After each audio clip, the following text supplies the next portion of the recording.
Budget సమావేశాలని మనం generally TV ఎదురుగుండా కూర్చొని చూస్తూ ఉంటాం.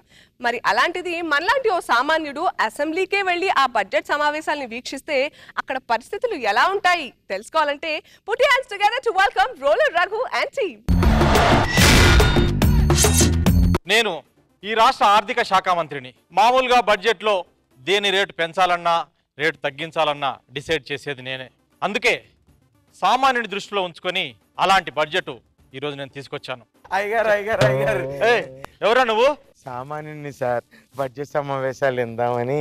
బడ్జెట్ సమావేశాలు ఇంట్లో టీవీలో కూర్చొని చూడొచ్చమ్మా. మాలాంటి సామాన్యుడికి టీవీలు ఉంటాయా సార్? ఒకవేళ టీవీలు ఉన్న పవర్ ఉంటుందా సార్? నేను టీవీ గురించి మాట్లాడతాను, నువ్వు పవర్ గురించి మాట్లాడతావేంటి? నేను మాట్లాడుతుంది విద్యుత్ పవర్ గురించే కదా సార్, మీలో తగ్గిపోయిన పవర్ గురించి కాదుగా. నేను ఖండిస్తున్నాను. ప్రతిపక్ష నేత అయిన నేను రాకుండా ఈ టేబుల్ మీద కూర్చోకుండా బడ్జెట్ ఎలా సమర్పిస్తారండి? ఎవడి గుమ్మడికే? నేను అదే అడిగాను.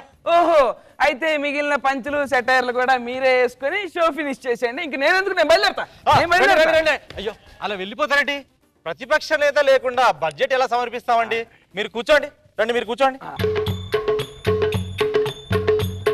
అధ్యక్ష నాగబాబు గారు, 2013-14 సంవత్సరానికి గాను బడ్జెట్ను మీ ముందు ఉంచబోతున్నాను. ఇందులో ముందుగా ముఖ్యంగా ఆ తప్పనిసరి పరిస్థితుల్లో ఉల్లిపాయ రేటు పెంచుతున్నాం. అద్భుతం, ఎడ్యుకేషన్ లెవెల్స్ పెంచుతున్నారండి. ఉల్లిపాయకి ఎడ్యుకేషన్ కి సంబంధం ఏంటి దొరగారు? పిచ్చోడా, చదువుకునే పిల్లలంతా సంఖలో ఉల్లిపాయ పెట్టుకొని జ్వరం అని చెప్పి స్కూల్ ఎగ్గొడుతున్నారు. ఇప్పుడు ఉల్లిపాయ రేట్లు పెంచామనుకో, పిల్లలందరూ స్కూల్కి వెళ్తారు, అందరూ చదువుకోవచ్చు. ఈ సంవత్సరం నుండి సామాన్యుడికి 7 గ్యాస్ సిలిండర్లు మాత్రం ఇస్తున్నాం. వీడికి 4 చాలు. అయ్యా, నాకు 4 ఎలా సరిపోతాయి దొరగారు? ఎందుకు సరిపోవరా? ఎందుకు సరిపో? మా కుటుంబంలో ముగ్గురం దొరగారు. అన్నం వండుకోవడానికి, పప్పుకి, కూరకి, టీకి. అసలు గ్యాస్ లేకపోతే ఇవన్నీ ఎలా వండుకున్నావరా? కట్టెలతో దొరగారు.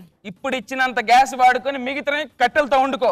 కట్టెలెత్తు కొడితే జైల్లో పెడతారు కదా దొరగారు. మరి ఇంకే హ్యాపీగా అక్కడికి వచ్చారా? మొత్తం ఫ్రీయే. అయ్యో, అతనికి పాపం భయపెడతారు ఎందుకండి? భయపెట్టడానికి నేను ఏమన్నా పంచులు అయిపోయినా? మీరు కానివ్వండి.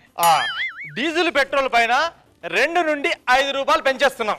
దొరగారు, 2 నుంచి 5 రూపాయలు డీజిల్ పెట్రోల్ పైన గడిపితే మా ఇల్లు ఎలా గడవాలి, మా కుటుంబం ఎలా బతకాలి దొర? ఫ్యామిలీ పెట్రోల్ దాకా బతికేస్తున్నారు నాన్న. అయినా మీరు కొనే వాటి మీద రేట్లు పెంచుతాం గానీ మేము కొనే వాటి మీద రేట్లు పెంచుతామా? భలే చెప్పారు.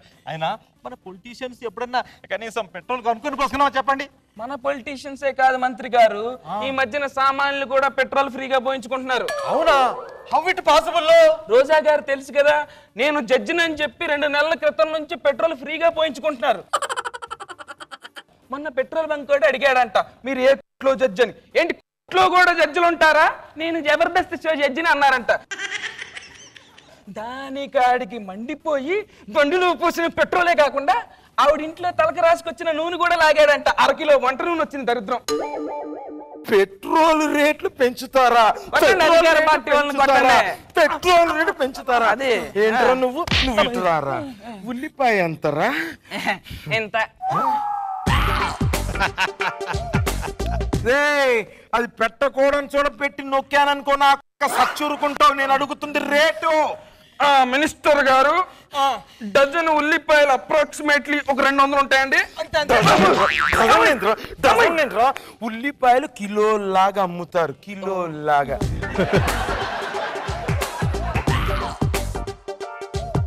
దీన్ని ఆపరేట్ చేయడం తెలుసా?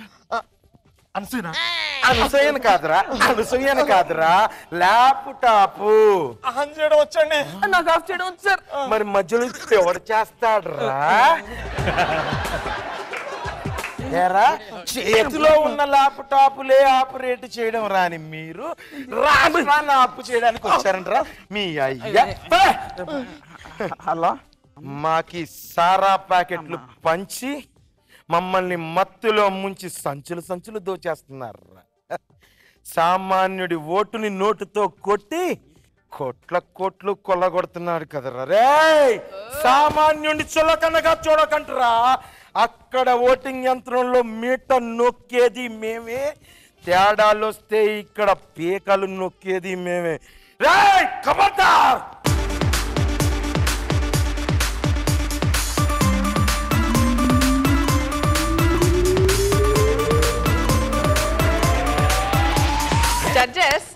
నాకెందుకో ఈయన త్వరలో రాజకీయ నాయకుడు అయ్యే లక్షణాలు కనిపిస్తున్నాయి. మీరు ఏమంటారు? నాకు కూడా అనిపిస్తుంది. ఈయన కోరికలు కూడా ఉన్నట్టున్నాయి అవడానికి. మనసులో మాటలు చెప్పేసి. Oh my God. అంటే వాళ్ళ సమస్యల గురించి ఎవరు డిస్కస్ చేయట్లేదు, వాళ్ళ ఇష్టానికి వాళ్ళు మాట్లాడేసుకున్నారు. ఇక్కడ అసెంబ్లీకి సామాన్యుడు వచ్చేసి ఆ బడ్జెట్ సమావేశంలో ఉంటే వాడి పరిస్థితి ఎలా ఉంటుందో చాలా చక్కగా చూపించాం. నాగబాబు గారు. రఘు అనే బాగుంది, కాకపోతే ఇంకొంచెం కామెడీ తీసుకుంటే ఇంకొంచెం బాగా ఎంజాయ్ చేద్దాం అనిపించింది నాకు. బట్ నెక్స్ట్ మాత్రం నాకు నీ దగ్గర నుంచి లేదు సార్, అదే మీకు అది సంపేద్ అంత అది super, very good, keep it up.